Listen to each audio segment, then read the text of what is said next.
जो बाद में आर्य समाज ने आगे बढ़ाया था।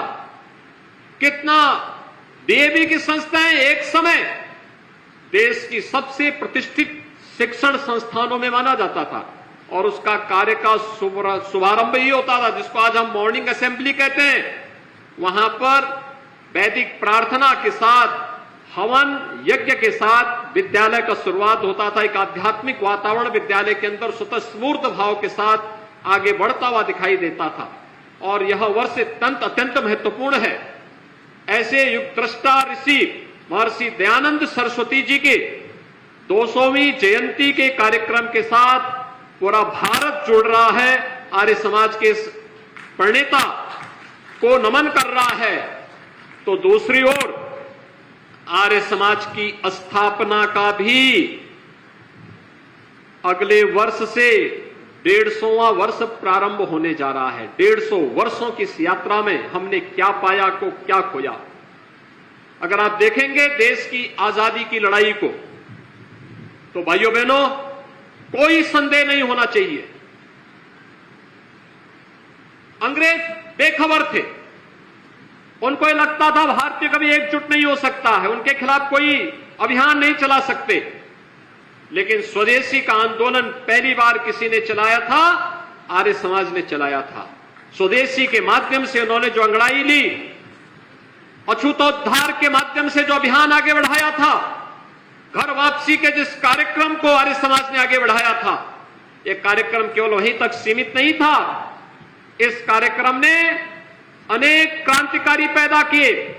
याद करिए काकोरी कांड के महानायक पंडित राम प्रसाद बिस्मिल, ये आर्य समाज की देन थी। आर्य समाज के एक प्रचारक के रूप में शाहजहांपुर में कार्य करते थे और फिर देश की आजादी की लड़ाई को जब अंगड़ाई लेनी थी तो उन्होंने न केवल स्वयं बल्कि अपने साथ अस्फाउल्लाह खां को भी जोड़ा और ठाकुर रोशन सिंह को भी जोड़ करके इस लड़ाई को आगे बढ़ाने का कार्य किया था। उस समय का हर क्रांतिकारी आर्य समाज के साथ जुड़ करके गौरवान्वित महसूस करता था। और आज आर्य समाज जब एक ओर अपने संस्थापक की 200वीं जयंती द्विशताब्दी वर्ष के कार्यक्रम के साथ जुड़ रहा है, वहीं एक वर्ष के बाद आर्य समाज की स्थापना के 150 वर्ष भी पूरे होंगे, 150वां वर्ष भी प्रारंभ होगा। उन स्थितियों में हम सबके सामने बहुत सारे मुद्दे होंगे जिन पर शोध करने की, जिसको वर्तमान पीढ़ी को बताए जाने की और समाज की जुड़ी हुई उन तमाम समस्याओं के समाधान का रास्ता भी उस शोध के माध्यम से, उस अध्ययन के माध्यम से अब सब हम सबके सामने अपने आप ही आती हुई दिखाई देंगी। जो ज्वलंत समस्याएं हमारे सामने गाये बगाए आ जाती हैं, उन सब का समाधान भी हमारे सामने आएगा और मुझे लगता है उस पर व्यापक कार्य किए जाने की आवश्यकता है। मैं आर्य समाज का आह्वान करूंगा कि भी से तैयारी करें।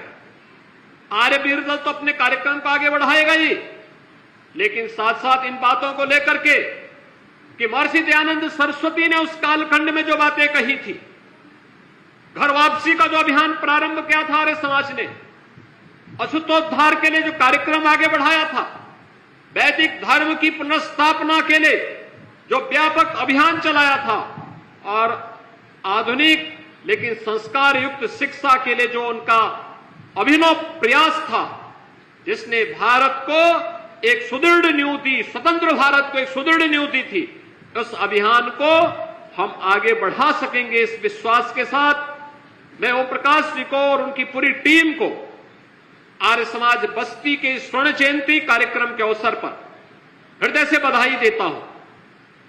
अनेक झंझावातों और तूफानों का सामना करते हुए भी आर्य समाज के अभियान के साथ लगातार जुड़े हुए हैं। और जो मैंने आपको बताया भी, मेरा बस्ती में पहली बार किसी कार्यक्रम के साथ आना हुआ था 1995 में,